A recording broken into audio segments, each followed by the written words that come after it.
Very good afternoon to all the students. बच्चों, कल के लेक्चर में हमने कुछ सेक्सुअली ट्रांसमिटेड डिजीज़ के बारे में पढ़ा था। ठीक है, we have done chlamydia and gonorrhoea. Today we will start with trichomoniasis. ठीक है, ये वो डिज़ीज़ है जो कि टेट्राफ्लैजिलेट प्रोटोजोन की वजह से होता है। ठीक है, जिसका नाम है ट्राइकोमोनास वैजेनालिस। ठीक है, फीमेल्स में क्या होगा, फाउल स्मेलिंग निकलेगी। वजाइना से कैसा फ्लूइडिश सा मटेरियल निकलेगा, काफ़ी फाउल स्मेलिंग वाला होगा और समटाइम्स येलो डिस्चार्ज के साथ and with vulval erythema, lesions and reddishness में वहाँ पे होगी। And then irritation can also occur and burning dysuria. ठीक है, there is strong sensation, burning sensation while urinating. So males में क्या होगा, ये पैथोजन यूरेथ्राइटिस की प्रॉब्लम कॉज करेगा, एपिडिडामाइटिस की प्रॉब्लम कॉज करेगा, प्रोस्टैटिस की प्रॉब्लम कॉज करेगा। प्रोस्टैटिस की प्रॉब्लम प्रोस्टेट ग्लैंड से related, very important gland in the male reproductive system. इससे क्या होता है कि ये प्रोस्टेट ग्लैंड काफ़ी बिग होना शुरू हो जाता है, तो इसका प्रेशर यूरेथ्रा पे पड़ना शुरू हो जाता है। उसकी प्रॉब्लम हो सकती है। Prostate is very much, prostate cancer, prostatitis is very much common problem these days. And burning dysuria with strong pain or burning sensation while urinating. Metronidazole is effective medicine against trichomoniasis. ठीक है, now genital wards आपको पता ही है किस तरह से कोई भी अगर बॉडी के कोई भी हिस्से से कुछ उभर के बाहर आ जाए, मांस सा लटक जाए या कुछ ऐसी बनना शुरू हो जाए, उसे हम वार्ड्स कहते हैं। ये ह्यूमन पैपिलोमा वायरस की वजह से होता है। और वार्ड्स जो होते हैं वो स्किन पे निकल सकते हैं, एक्सटर्नल जेनाइटेलिया पे निकल सकते हैं, पैरियनल एरिया पे निकल सकते हैं, एनल के इर्द गिर्द। दे में एग्रीगेट, इकट्ठे भी हो सकते हैं। इन वुमेन द वार्ड्स में एंटर वेजाइना, ठीक है, वेजाइना के एंटर कर सकते हैं और सर्विक्स तक पहुंच सकते हैं। Podophyllox, imiquimod and surgical removal of warts through cauterization और क्यूरो सर्जरी के थ्रू। ठीक है, इनका सर्जिकल ट्रीटमेंट भी होता है इन वार्ड्स का, तो इस थ्रू वार्ड्स को ट्रीट किया जा सकता है। Now genital herbs, it is also very common sexually transmitted disease. It is caused by herpes simplex virus. It is a viral, and there are vesiculo-pustular lesions and then clusters of reddish ulcers over external genitalia and perianal areas. Vesicular lesions होंगे, ठीक है, vesicles and पस्टिक्यूल्स दोनों की ही form में lesions होंगे, aberrations होंगे skin पे। ठीक है, रेडिशनेस हो जाएगी, पस टाइप मतलब एक तरह से फोड़े से भी निकलना शुरू हो जाएंगे।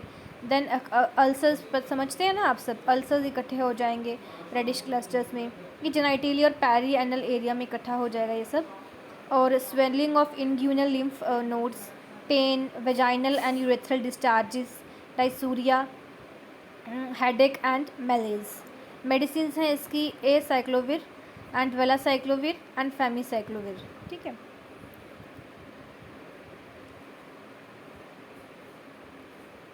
Now chancroid is a painful bleeding ulcer जो कि एक्सट्रीमल जेनाइटेलिया में होता है by the swelling of the nearby lymph nodes की स्वेलिंग की वजह से। ठीक है, ब्लीडिंग अल्सर्स होंगे जो कि पेनफुल होंगे। सो ये बैक्टीरियम हीमोफिलिस डिक्रेई की वजह से होता है।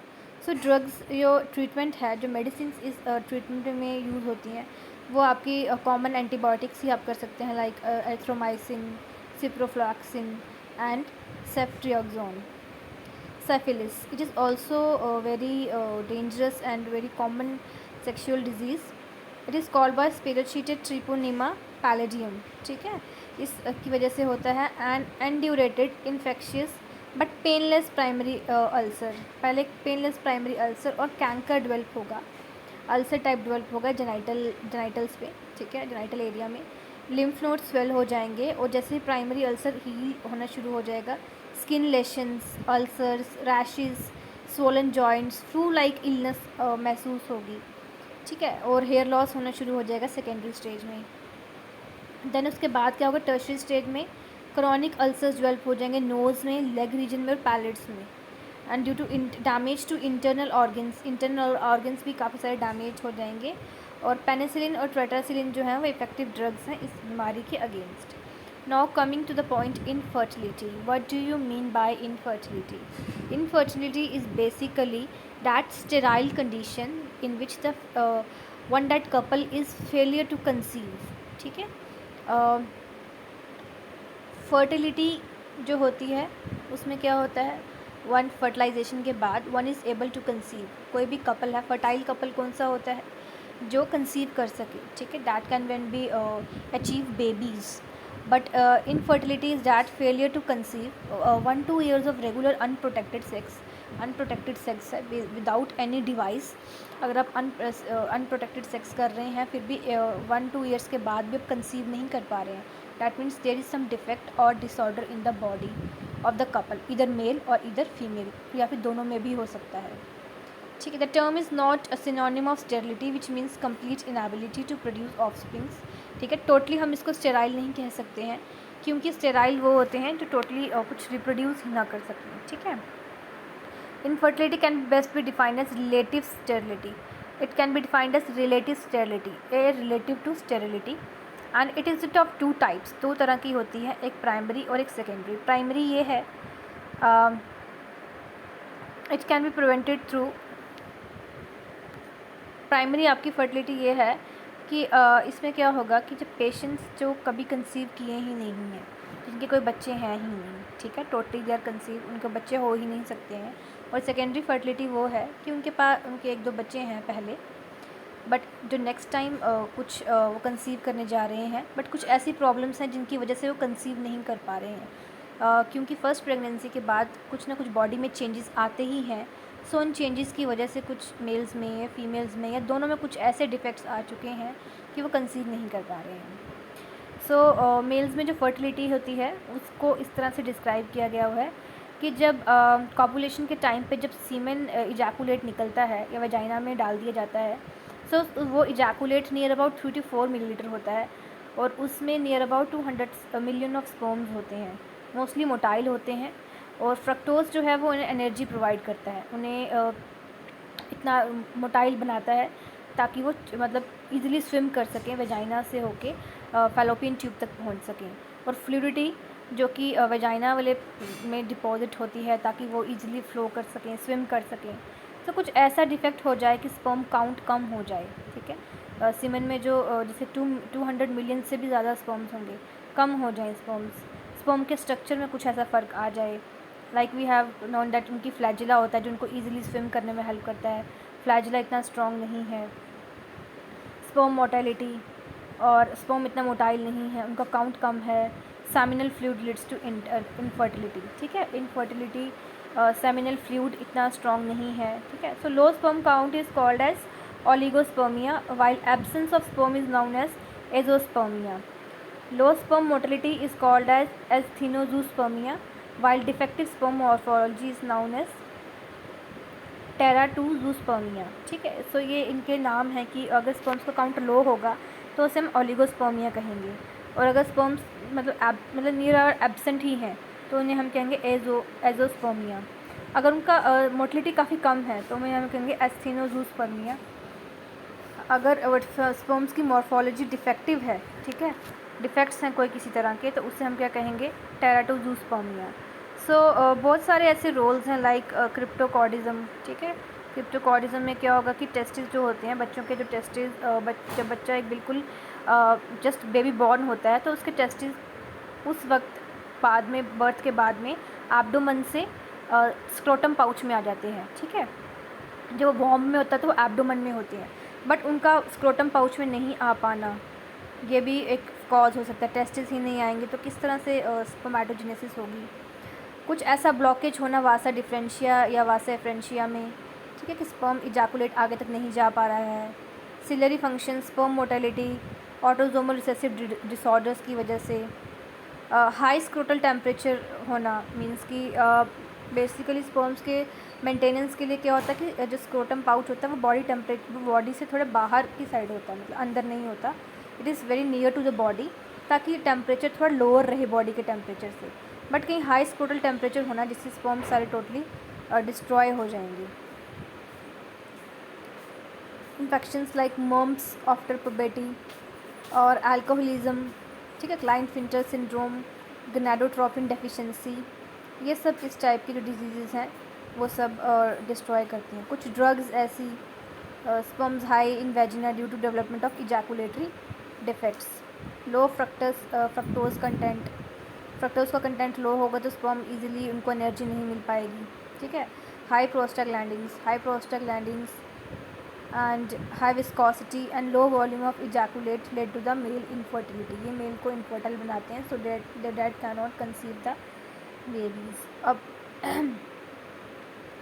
इनफर्टिलिटी इन फीमेल्स क्या क्या है, like every year once every cycle passes in a month, ठीक है, रेगुलेशन होता है, ओव्यूलेशन होती है, एग रिलीज किया जाता है फीमेल बॉडी ट्रैक में, बट उसका अगर इस साइकिल में कोई चेंज आ जाए, ठीक है, कुछ चेंज ऐसा आ जाए कि ईज़िली जो एग हैं वो रिलीज़ नहीं हो रहे हैं, सो ये इसलिए होता है कि स्मूथ पैसेज स्पर्म्स का हो रहा है, वहाँ से एग रिलीज़ हो रहे हैं, फर्टिलाइज्ड एग है, देन इम्प्लांटेशन हो रही है, सो इस तरह से नहीं होना, like an ovulation, non ovulation नहीं हो रही है, ओलिगो ओव्यूलेशन, डेफिशिएंट ओव्यूलेशन हो रही है, ये ओवेरियन सिस्ट की वजह से कॉज होते हैं कि कुछ महीनों बाद, 2-3 महीने बाद हो जाना।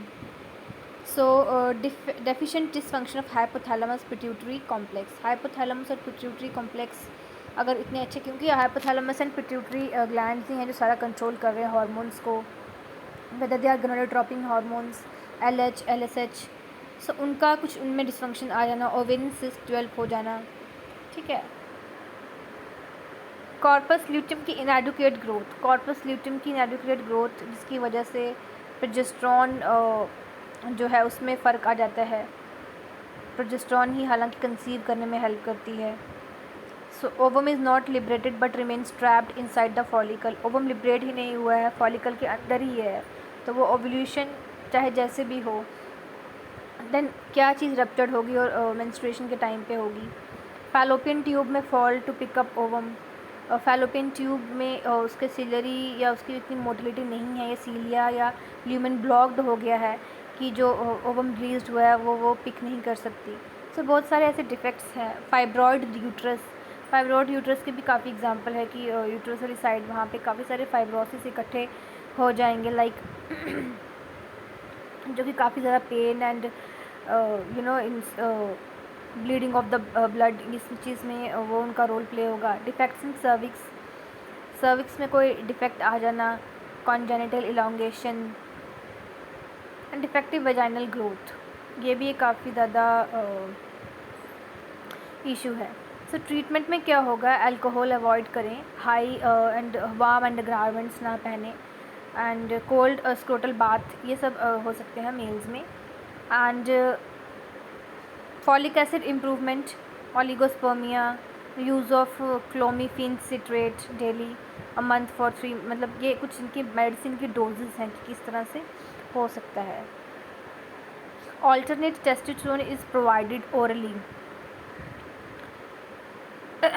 और सर्जरी भी समटाइम्स होती है कि कुछ डिफेक्ट्स हैं तो उन्हें। Erectile dysfunction is corrected by the use of sildenafil, ठीक है। सो स्पेनिश इरेक्टाइल ही नहीं हो रहा है, इरेक्ट ही नहीं हो रहा है कॉपुलेशन के टाइम पे, सो ये भी काफ़ी बहुत बड़ा मेजर डिसऑर्डर है, डिसफंक्शन है, इसकी भी सर्जरी की जाती है। Then coming to the females, उसमें क्या है कि ovulation is introduced by clomiphene citrate, ठीक है, जिसमें HMG, FCH, HCG, GnRH, इनके हिसाब से देखा जाएगा एन ओव्यूलेशन और ओलिगो ओव्यूलेशन। ओवेरियन सिस्ट को लेज़र वेपोराइजेशन के थ्रू, सर्जरी के थ्रू हटाया जाता है।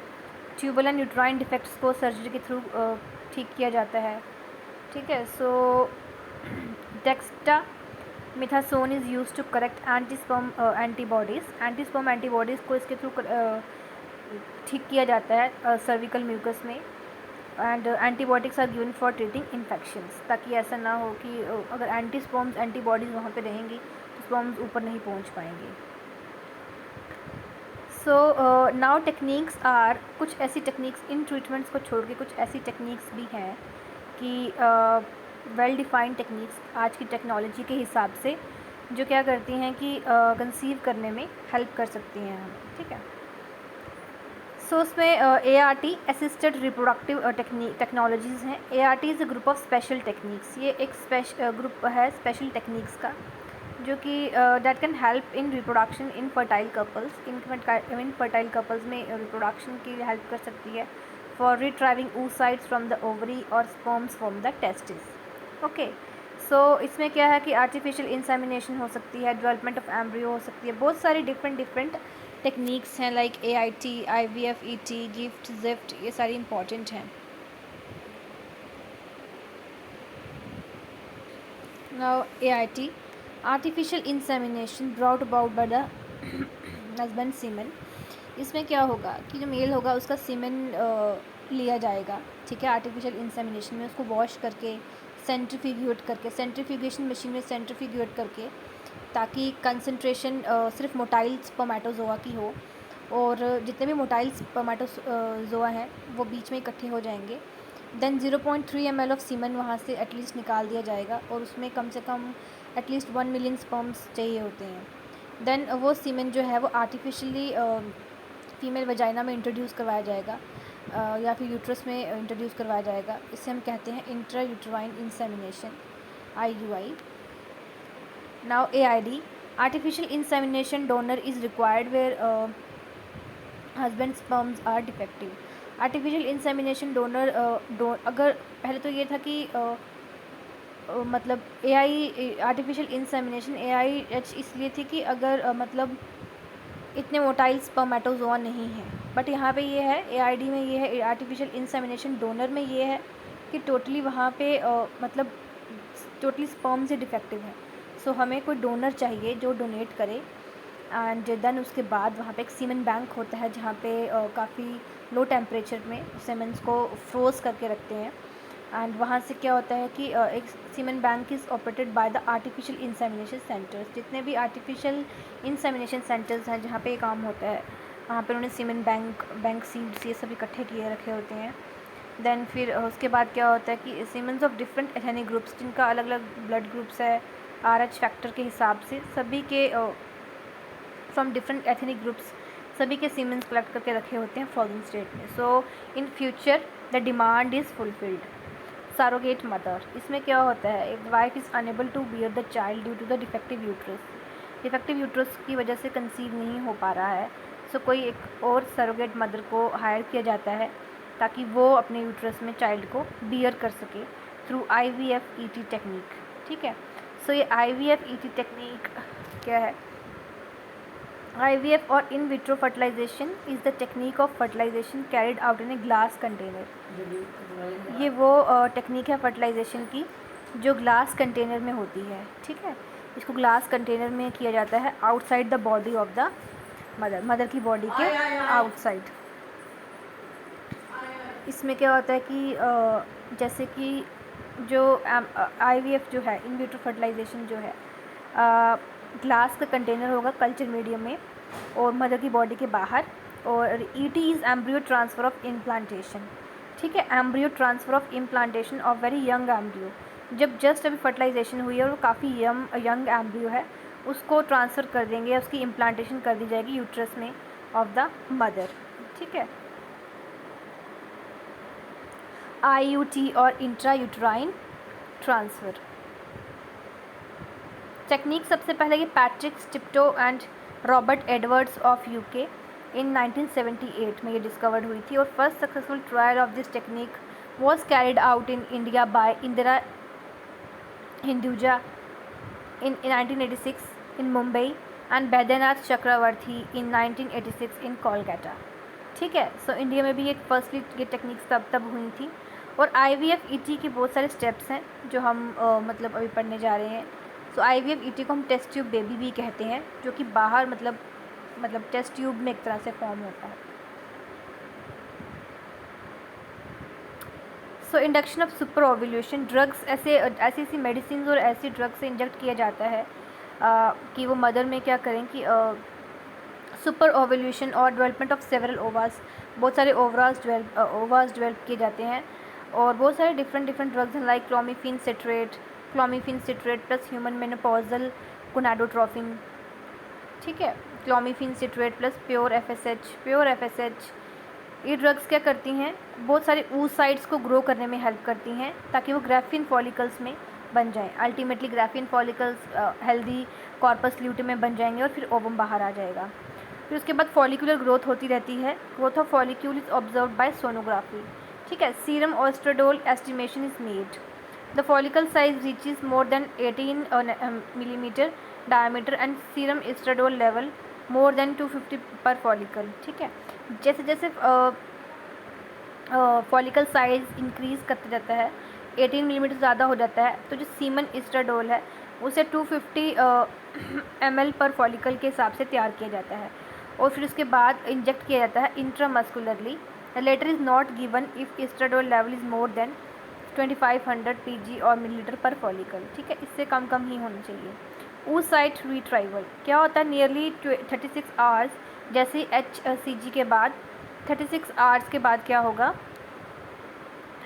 After HCG administration the mature oocytes are retrieved, वो फिर से बन जाएंगे, उन्हें ले लिया जाएगा। ठीक है, and the carried out by the इधर एब्डोमिनल लेप्रोस्कोपी और थ्रू वेजाइनल रूट, या तो वेजाइना के अंदर मतलब कुछ इस तरह से हाथ डाल के इंजेक्ट करके किया जाता है, या तो एब्डोमिनल वाली साइड किस तरह से हल्का सा कट निकाल के इस तरह से उसे बाहर लाया जाता है। और ये सब कुछ काम एक प्रोफेशनल गाइडेंस, सोनोग्राफिक गाइडेंस के थ्रू होता है। मेंटेनेंस ऑफ एग्स, अब जितने भी सारे oocytes जो आए हैं उन्हें कल्चर में तैयार किया जाता है जहाँ पे काफ़ी सारे न्यूट्रिएंट्स होते हैं। ठीक है, जो कि सेम जैसे बॉडी में न्यूट्रिएंट्स मिलते हैं oocytes को, वैसे ही कल्चर मीडियम में तैयार किए जाते हैं। It's a very fragile process and very skilled process, one trained and skilled and professional persons can do, तभी ये टेक्निक्स काफ़ी एक्सपेंसिव भी हैं। They are examine to separate the mature oocytes from the immature ones, immature ones को अलग कर दिया जाएगा और मेच्योर oocytes को पिक कर दिया जाएगा, और जितने भी oocytes हमें रिक्वायर्ड हैं उन्हें इंक्यूबेटर में रखा जाएगा 4 to 6 आवर्स तक। उसके बाद सीमन जो इंसेमिनेट करना उसको प्यूरीफाई किया जाएगा और कंसनट्रेट किया जाएगा, उसको वॉश कर दिया जाएगा and swim technique near about 50,000 to 1 lakh, जितने भी चाहे 50,000 से 1 लाख तक स्पर्म्स हैं जो बिल्कुल हेल्दी फुली फंक्शनल स्पर्म्स हैं उन्हें ही लिया जाएगा। That's why quality matters not quantity.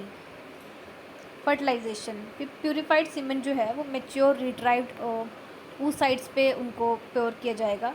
फिर एग्स को 12 to 24 आवर्स तक इंसेमिनेशन मतलब कि एग्जामिन किया जाएगा इंसेमिनेशन के बाद। The fertilized egg show 2 pronuclei and a male polar body, second polar body sorry, जो फर्टिलाइज्ड एग्स हैं वो 2 प्रोन्यूक्लाई शो करेंगे like male and female and a second polar body. As fertilization occurs outside the female body, क्योंकि वो female body के बाहर है, culture medium में है, इसलिए इसे हमें क्या कहते हैं, इन विट्रो फर्टिलाइजेशन, IVF, जिसे हम टेस्ट ट्यूब बेबी बी कहते हैं। Where sperm count is very low, a single healthy sperm can be injected into an ovum, it is called intracytoplasmic sperm injection. Separation of fertilized eggs, the fertilized eggs are separated, fertilized eggs को separate कर दिया जाएगा और उन्हें culture में रखा जाएगा जो कि इंक्यूबेटर में होगा 48 to 72 hours.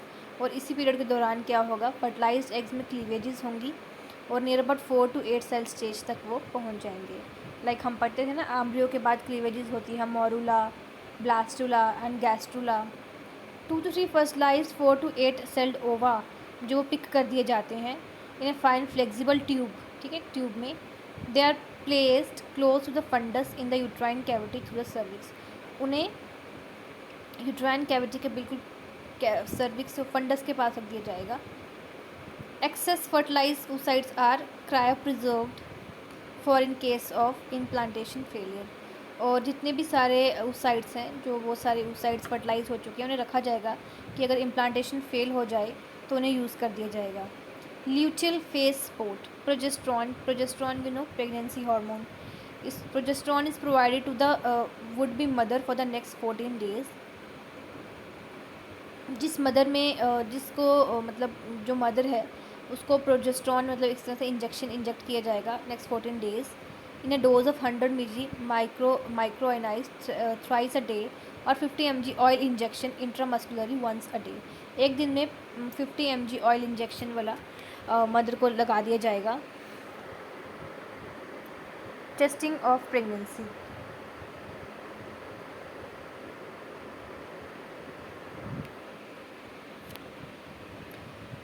14 days pregnancy is tested by HCG test. The successful rate of pregnancy is 25 to 30%. ठीक है. Take home baby rate is 15 to 20%. As the fetus become mature, जैसे ही फीटस मेच्योर हो जाएगा, the baby is delivered through the caesarean to avoid any risk. Baby को caesarean के through बाहर निकाला जाता है, मीन्स कि ऑपरेशन के थ्रू बाहर निकाला जाता है विदाउट एनी रिस्क. नाउ बहुत सारी टेक्निक्स हैं. एक है GIFT gamete intrafallopian transfer. It was developed by Asch et al in 1984. ठीक है. इन दिस प्रोसीजर में क्या होगा, two of the retrieved unfertilized oocytes,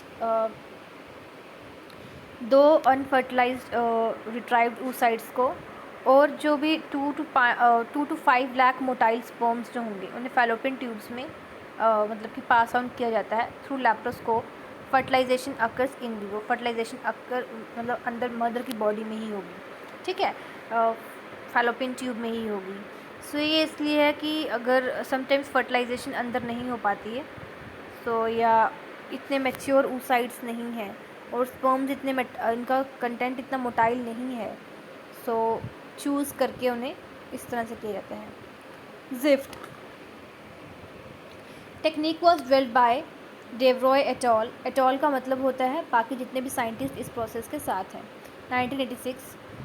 1 day old in vitro fertilize zygote. Fertilization होने के बाद जो इन विट्रो फर्टिलाइजेशन हुई है, टेस्ट ट्यूब में हुई है, उसके एक दिन के बाद क्या होता है कि उसे फैलोपियन ट्यूब में डाल दिया जाता है, इधर लैप्रोस्कोप पर एब्डोमेन से मतलब कट लगा के या यूट्राइन ऑस्ट्रीमम के थ्रू अंडर अल्ट्रासोनिक गाइडेंस. ठीक है, वहाँ पे डाल दिया जाता है.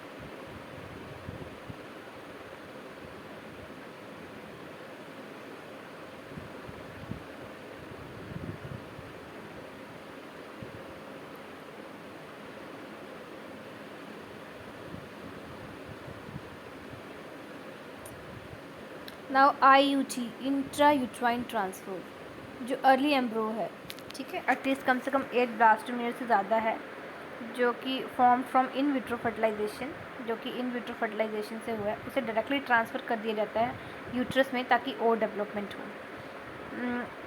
ये इसलिए भी हो सकता है कि जैसे इन विट्रो फर्टिलाइजेशन बाहर हुई है, क्योंकि फर्टिलाइजेशन इतनी प्रॉपर ना हो तो वो IUT करवा सकते हैं, फर्टिलाइजेशन बाहर करवा के, और बाद में जब वो एम्ब्रियो बनने वाला तो उसे आप यूट्रस में फर्दर डेवलपमेंट के लिए डाल सकते हैं. It is transfer of embryo of an other couple. Embryo transfer ET. क्या होता है कि एक कपल में जो एम्ब्रियो फर्टिलाइजेशन होगी, एम्ब्रियो बन गया, उस एम्ब्रियो को आप क्या करते हैं और ट्रांसफ़र कर देते हैं through in vivo fertilization into the वॉर्म of an female he can not conceive. ठीक है. उस फीमेल को डाल देंगे, उस फीमेल के वॉर्म में डाल देंगे जो कंसीव नहीं कर सकती है. So it is known as embryo transfer.